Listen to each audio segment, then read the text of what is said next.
మాజీ మంత్రి Ambati రాంబాబుకు big shock తగిలింది. పోలీసుల విధులకు ఆటంకం కలిగించిన కేసులో ఆయనకు గుంటూరు కోర్టు రిమాండ్ విధించింది. ఈ మేరకు వాదనలు జరిగాయి. దీంతో రాంబాబుకు ధర్మాసనం ఈ నెల 22 వరకు రిమాండ్ విధించింది.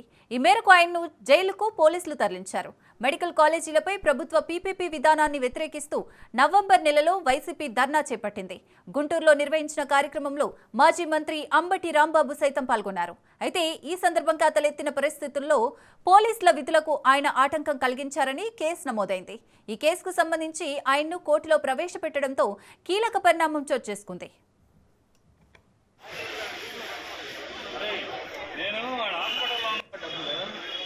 అరెస్ట్ చేసే ముందే ఆ కేసులన్నీ చూపించాలా. ఇదిగోండి ఈయన మీద ఇన్ని కేసులు ఉన్నాయి, ఇది అట్లా తిట్టాడు, ఇన్ని కేసులు కట్టామండి అని ఆయన మీద ఎన్ని కేసులు